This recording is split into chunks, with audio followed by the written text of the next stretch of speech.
Good afternoon, everyone. In today's discussion, we are going to conclude the photoelectric effect. To conclude the photoelectric effect, once again, let me revise the main points of the Einstein's theory of photoelectric effect. Point number 1.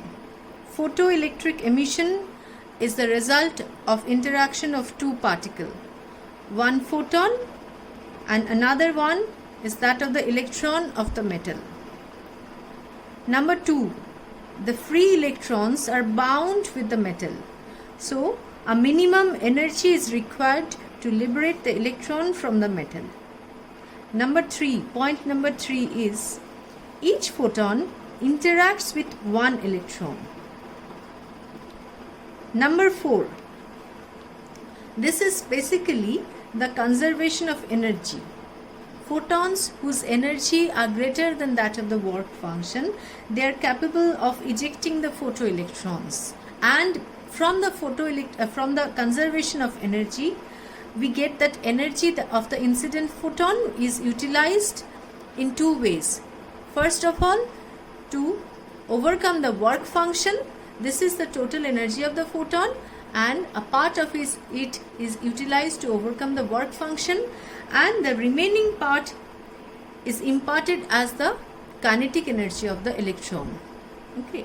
Now here the maximum kinetic energy of the electron is that of the electrons ejected from the surface of the metal. For the electrons which are ejected from the surface of the metal, that is the electrons which possess the maximum kinetic energy, Einstein gave his photoelectric emission. So this is the first way of writing the photoelectric emission, and this is the second way of writing the photoelectric emission. So these are the points of the photoelectric theory put forward by Einstein. Next, once again revising how the photoelectric effect explained, how the photoelectric theory of Einstein explained the photoelectric effect. First of all, explanation of intensity. With intensity, the current is increasing. This has been explained by taking light as a photon, and second thing is, as the intensity is increasing, the number of photoelectron increases. So earlier it was intensity was related to energy of the light waves, energy crossing per unit area. With the new concept, intensity of light means intensity increases, means number of photon increases. Next part that has been explained successfully is the explanation of threshold frequency. So explanation of threshold frequency, the minimum frequency required, the energy corresponding to the minimum frequency is equal to the work function of the metal. So that was also successfully explained, that a minimum frequency is required for the photoelectrons to be emitted. That is equal to the work function of a particular metal, and the work function varies from one metal to another, and hence the threshold frequency varies from one metal to another. Third point that has been explained successfully is the explanation of the kinetic energy. It says that kinetic energy, it has been observed that kinetic energy increases with frequency. But according to the classical theory of light, kinetic energy is supposed to increase with the intensity of the light, as intensity is proportional to the energy. How did Einstein explain it? Einstein said that energy of the light is directly proportional to the frequency of the light. As the frequency increases, the kinetic energy increases. The fourth part that has been explained successfully is the explanation of the time lag. In the photoelectric process is purely instantaneous process. Photoelectric effect emission is the result of an elastic collision between a photon and an electron. Thus, the absorption of energy from a photon by free electron just takes place instantaneously. So these are the explanations of Einstein's Einstein's photoelectric effect using Einstein's theory. Now we come back to the nature of photon. As Einstein said that the light consists of a particle called photon. So we'll try to understand the nature of the photon. First of all, as we know, the frequency of the light does not change as it travels from one medium to another. The same property applies to photon also. The frequency of the photon does not change as it travels from one medium to another. That's the first point. Second, the speed of the photon changes as it travels through different media. So this is also a quite good explanation, as we have seen in the case of the refraction. While studying refraction, we have studied that speed of light changes as it travels from one medium to another medium. Inconsistent to this part, the speed of the photon also changes as it travels through different medium. After all, photon is nothing but light only. Now coming back, so this is the pictorial representation of photoelectric effect, and these are the two most important equations of photoelectric effect. I'll come back to this once again. As of now, let me raise this one, and let us try to understand the characteristics of photon. So I'm retaining these two equations right now. So what we have seen is from Einstein's mass energy relationship, we get that E is equal to mc square, and from Einstein's photoelectric effect theory, we get that E is equal to h nu. So equating this to, what we get is mc square is equal to h nu. So what is the mass of the photon? These two are actually same. This mass of the photon is equal to h nu by c square. What does this mean actually? What kind of mass is this? This is the mass of the photon corresponding to its energy. The rest mass of the photon, please keep this in mind, rest mass of the photon is 0. This is the mass of the photon corresponding to its energy. Mass and energy are equivalent to each other, so photon is having certain energy. Energy equivalent, the mass equivalent of that energy is this, given by this. So if mass is this, what is the velocity of a photon? Photon travels with the speed of light, so the velocity is being a part of the light only, so it travels with the velocity of light. So what is the momentum of the momentum of the photon? So mass of the photon is given by h nu by c square. Now momentum of the photon is given by m into c, that is h nu by c. But we know that c is equal to nu lambda. So lambda by c, nu by c is equal to 1 by lambda. We can write this as h by lambda also. We'll come to this equation in one more chapter, that is dual nature of radiation and matter. Here we are talking about light behaving as a particle. In the other section, in other class, we'll discuss that matter sometimes behave as a wave also. From this part, we'll start from that chapter. P is equal to h by lambda. So these are the characteristics of the photon.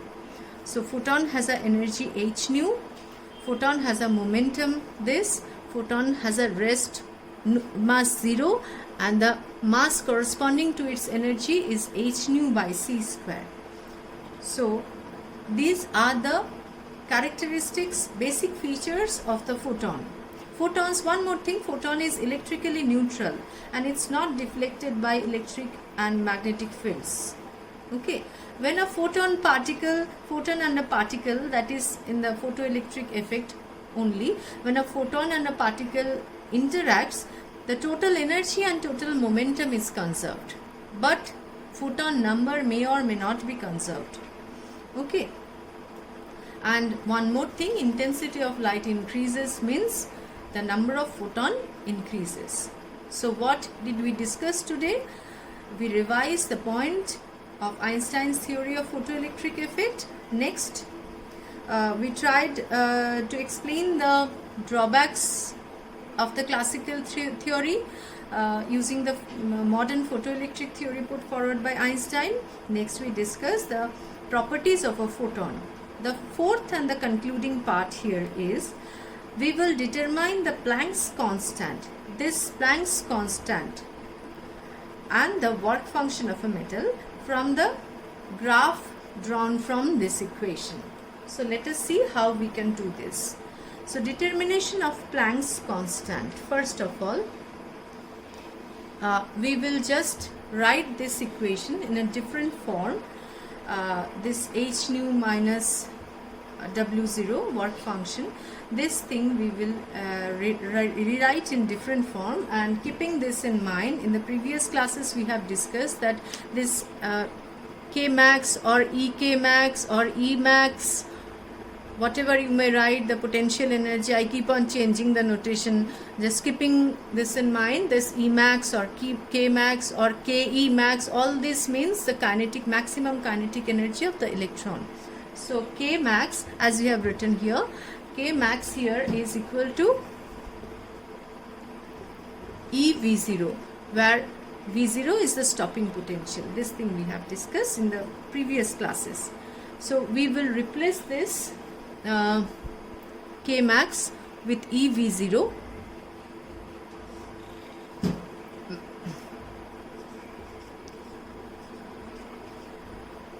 and rewrite the equation once again.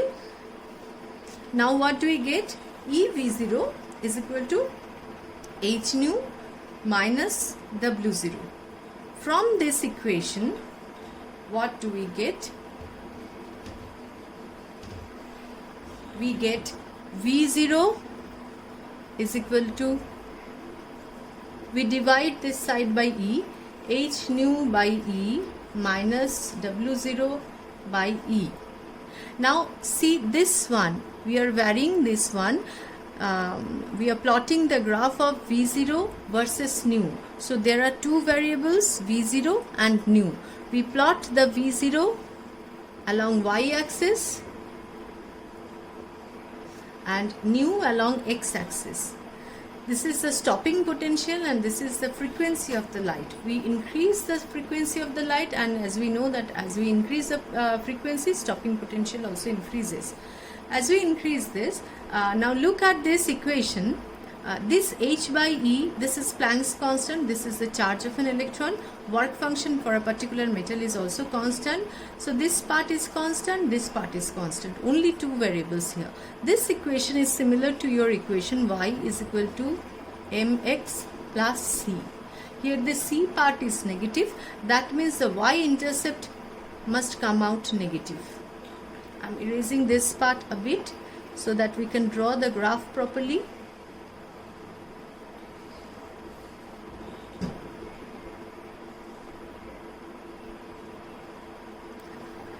So now this is the y-intercept minus w0 by E. So this equation is similar, will be similar to the equation, this is actually equation of a straight line which is not passing through the origin. Comparing these two, we can see the slope of this straight line is our h by E. So here the slope is positive and the y-intercept is minus w0 by E. So if we draw a straight line, draw the V versus nu graph.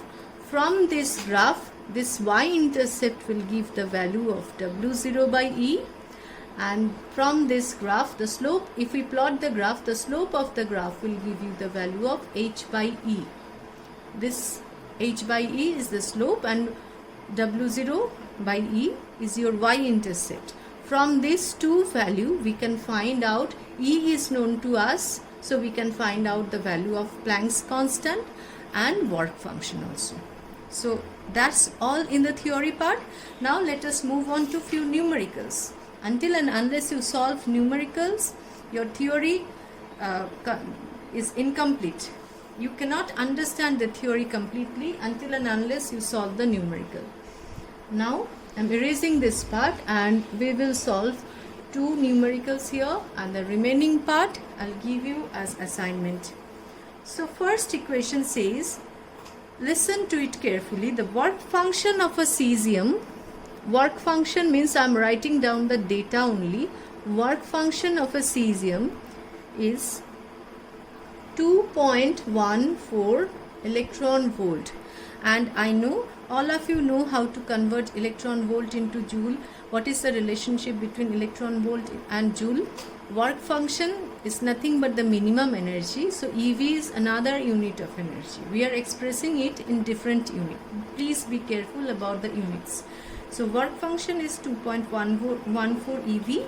Find the threshold frequency, find the nu zero, which is very easy, and find the wavelength of the incident light. If the photocurrent is brought to zero by the, find out nu zero, then find out the wavelength of the incident light. If the photocurrent is brought to zero by a stopping potential is given 0.60 EV. So we could have, they could have given you the value 0.6 EV, but they have included one more decimal place, that this second decimal place comes from the measurement only. That's why they have written it in this way. Now work function, we know that W0 is equal to H nu 0. For solving the numericals, each and every equation must be ready in your head. So W0 is equal to H nu 0. So you are asked to find out the threshold frequency. So nu 0 is equal to W by H. Now what to do? Now look at this. Work done, work function is given in EV and H has a value in joule second. So definitely there are two different units. You cannot divide it by divide it like that. You have to convert this EV into joule first. So 2.14 into 1.6 into 10 to the power minus 9. We convert EV to joule by multiplying with the charge of the electron. Now what is the value of H? 6.63 into 10 to the power minus 34 joule second. So we will get the value, to get the unit as second inverse, which is the unit of frequency. Now the value will come out something equal to 5.16 into 10 to the power 14. Either you write second inverse or hertz. Second inverse itself means hertz. Now the second part of the equation, the second part of the question. When photoelectric current becomes zero, then from the theory we know that maximum kinetic energy of the photon is equal to potential energy of the stopping potential. Potential energy due to the stopping potential. That's energy due to the stopping potential. Maximum kinetic energy is equal to EV0. This thing we have discussed since our first class. That is Kmax is equal to EV0. We are discussing since beginning. Okay. Now we know it all. Now, as we know this equation, we will go back to the second part of the numerical. Second part of the numerical, knowing this Kmax is equal to EV0, we will write that Hc by lambda minus W0 is equal to EV0. Okay. Now lambda, you can get it EV0 plus W0 by Hc. Oh, sorry, I'm wrong again. It's Hc by EV0 plus W0. So this is the expression. So be careful. You are using, if you are using the value of H as 6.63 into 10 to the power minus 34 joule second. If you are using joule here, convert this 2 into joule and then put the value write down the steps for solving the numericals. First, write down the working formula. 1 mark is allotted for the writing the correct working formula. Then substitute correctly. That is, if this unit is in joule, this must be also in joule. The correct substitution, you will get 1 mark. And finally, after substituting, you will get that value is equal to 4, approximately equal to answer I am writing 453.7 nanometer.